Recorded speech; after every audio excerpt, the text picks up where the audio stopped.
calculate the delta H of the combustion of glucose using delta H F naught values. Calculate the delta H F naught value of glucose to be used in the above using the following information. Must be calculated and not be looked up. Please show all steps. Okay, so this is number 7. So 6 CO2 plus 6 H2O. Okay, this is way too big already.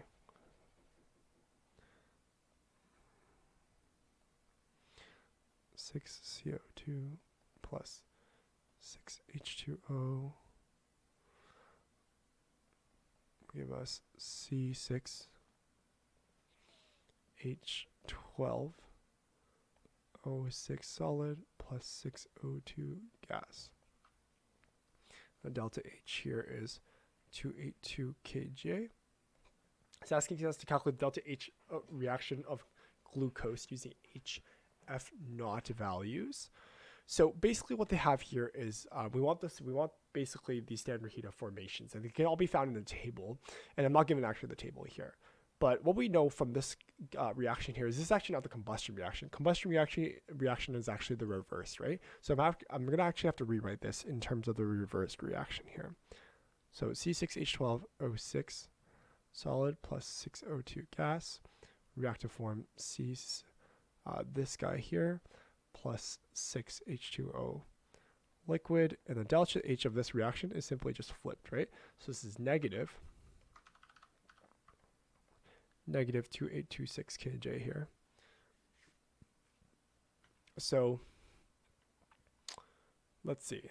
So they want the kilojoules per mole here, right? So we want to figure out how many moles here are given here. So we have to find out the standard heat of formation. So I'm not given this table, so I'm just simply going to look at this table here.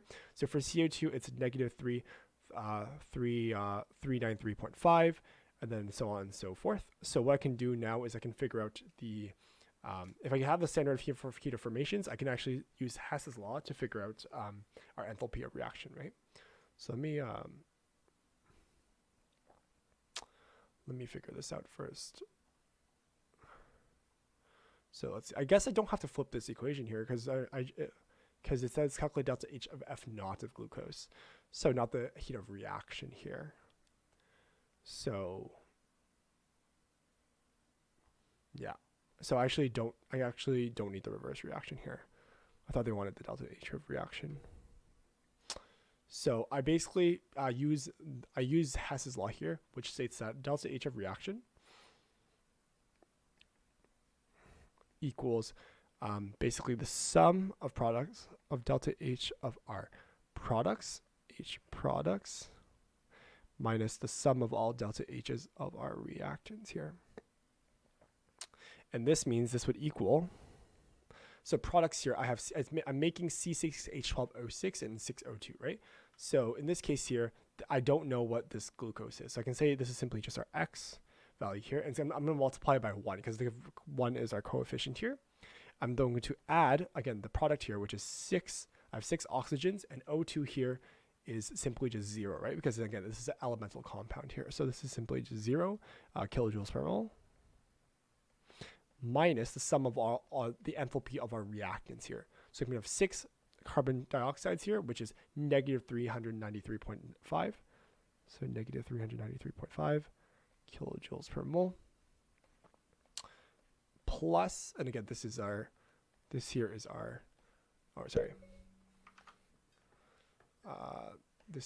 our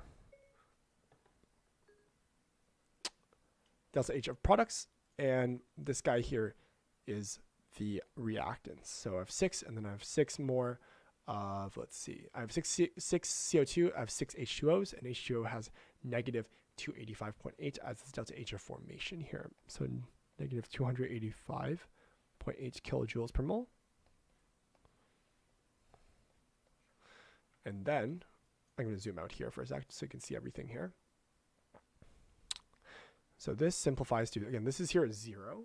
So I simply have X here, X minus, and then I have here, this is negative, this is minus, I can distribute these guys here. So minus, I have 6 times this, negative 393.5. So let me just use my calculator, 393.5. So give me negative 2361 kilojoules per mole plus, so whatever 6 times negative 285.8 is, it's going to give me negative, this is their minus sign here, minus 1714.8 times kilojoules per mole. This will equal x minus, and I can subtract both of these guys here, right? So I have negative 2361 minus 1714.8, give me a value of negative 4075.8 kilojoules per mole. The negatives cancel out, so I have x plus 4075.8 kilojoules per mole here. And this here, I know that delta H of my reaction, I'm given that, right? Delta H of reaction is 2826 kilojoules, right? So I can say this guy here, delta H of reaction is simply 2826 kilojoules. And now what I can solve for is I can solve for my x value here, right? So I can move this guy to the other side. I can move this to, I can subtract both sides. So I have x here is going to equal 2826 minus 4075.5 kilojoules per mole. In this case, I'm assuming that there's 1 mole of in this solution here. So I'm assuming that this here is also kilojoules per mole. So I'm assuming 1 mole here. So that's why the units work out here. So I have 2826 minus 407.8. So 2826 minus 407.8, which give me a value of negative 1249.8, which is our answer. So the solution here is correct. 249.8 kilojoules per mole here. So the solution here is correct. Good analysis as well.